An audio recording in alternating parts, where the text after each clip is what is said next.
En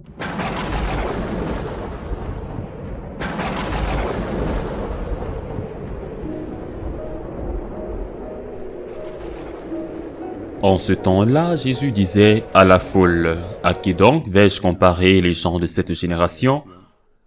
À qui ressemblent-ils? Ils ressemblent à des gamins assis sur la place, qui s'interpellent en disant, « Nous avons joué de la flûte, et vous n'avez pas dansé. Nous avons chanté des lamentations, et vous n'avez pas pleuré. Jean le Baptiste est venu, en effet, il ne mange pas de pain, il ne boit pas de vin, et vous dites, c'est un possédé.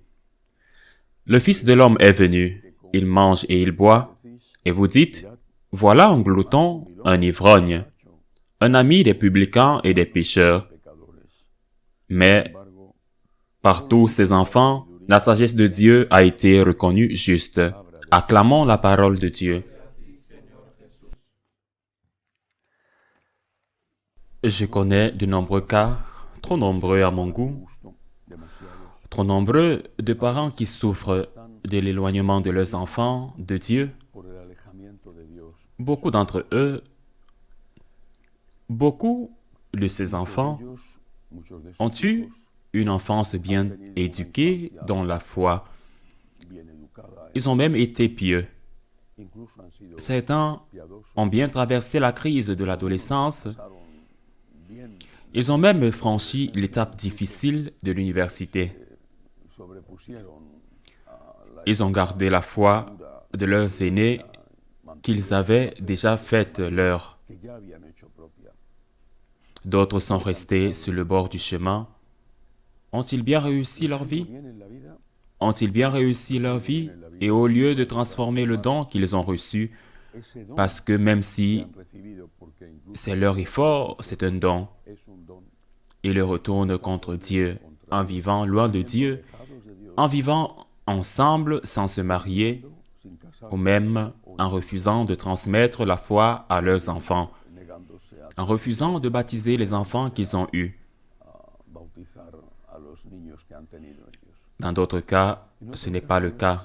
Dans d'autres cas, avec ou sans culpabilité, cela dépend des cas. L'enfant est dans une situation difficile, une situation de souffrance physique, une maladie, parfois une maladie dure et longue, ou une situation qui vient de leurs propres erreurs, comme certaines maladies comme le sida ou la toxicomanie,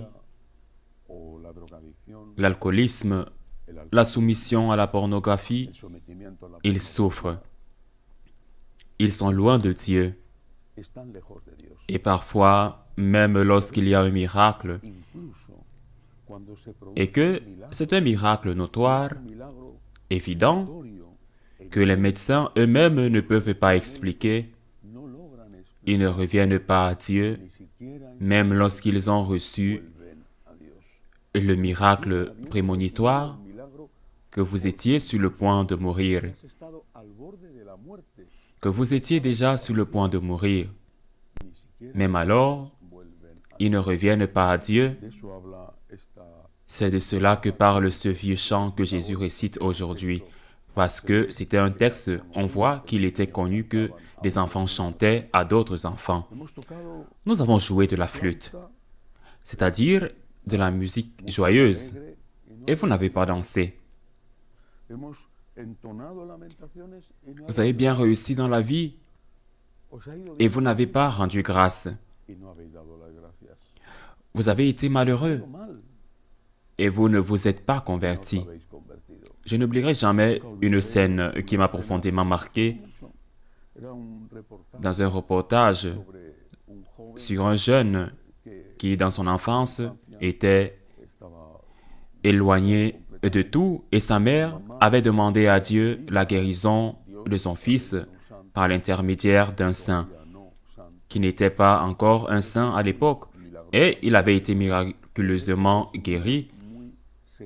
L'Église est très très stricte lorsqu'il s'agit de dire c'est un miracle. Il y a d'innombrables miracles, des miracles authentiques que l'Église ne reconnaît pas parce qu'elle est très exigeante pour que personne ne puisse dire il invente des miracles. Ce miracle reconnu par l'Église a été utilisé pour la canonisation de ce saint. Après un certain temps, un rapport a été fait sur lui. Le garçon était absolument saint, loin de Dieu. C'était le leur, un miracle certifié.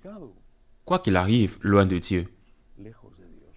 Que de douleur, que de souffrance pour ses parents,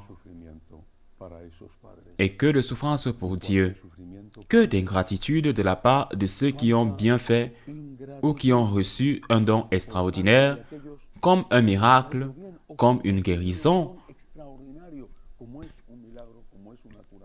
Combien d'ingratitude et aussi combien d'inconscience de la part de ceux qui souffrent encore et qui ne se rendent pas compte que leur souffrance sans Dieu est la souffrance qu'un homme porte seul, alors que la souffrance, quand nous la portons avec Dieu, est une souffrance que nous portons à deux, et quand nous la portons à deux, elle ne disparaît pas, mais elle devient plus légère.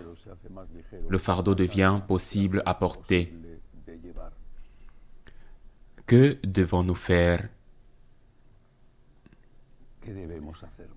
Nous devons commencer par nous-mêmes.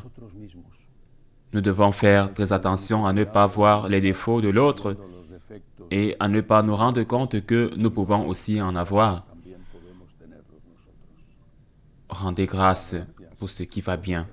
Mais soyez vraiment reconnaissants parce que tout ce que vous avez reçu, même si cela vous a coûté beaucoup d'efforts, tout ce que vous avez reçu est une raison d'aimer Dieu, de vous rapprocher de lui donner ce qu'il a le droit de recevoir de vous.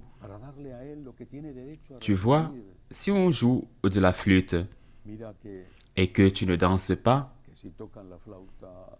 tu cours le risque que la flûte s'arrête et que les lamentations commencent. Et si vous souffrez, pourquoi deviez-vous souffrir seul? Ne regardez pas l'autre, regardez d'abord vous-même. Regardez-vous vous-même. J'ai un problème, je ne veux pas le porter seul. Je ne peux pas le porter seul.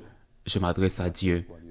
C'est possible parce qu'il arrive souvent que le miracle se produise et que la guérison survienne, ou que la dépendance soit vaincue, ou simplement que le miracle se traduise par le fait que le fardeau devient supportable parce qu'il est avec vous pour le porter, parce que Jésus est avec vous pour le porter. Si vous entendez des lamentations, rapprochez-vous de Dieu. Et si votre voisin souffre, faites tout ce que vous pouvez pour le rapprocher de Dieu. Ne parlez pas aux sentiments, mais à la raison. Pourquoi être seul? Pourquoi porter cette croix seule? Elle vous écrase. Rapprochez-vous de Dieu. Et si quelqu'un est loin de Dieu, après avoir reçu un don extraordinaire,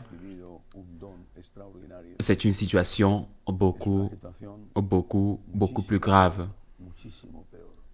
Parce que si, après une grâce, il n'y a pas une action de grâce, le vrai risque est le risque qui se réalise en d'innombrables occasions.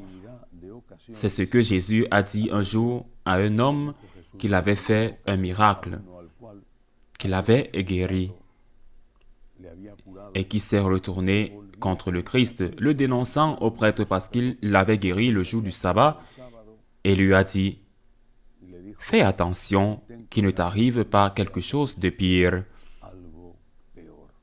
Le Seigneur veut notre salut, mais notre salut dans la vie éternelle, qui est ce qui compte? Et s'il joue de la flûte, c'est-à-dire, si nous allons bien et que cela se retourne contre Dieu, pour notre bien, peut-être qu'il enlèvera ce qui va bien pour que nous nous rendions compte que c'est un don et que nous devons en être reconnaissants. Ainsi soit-il.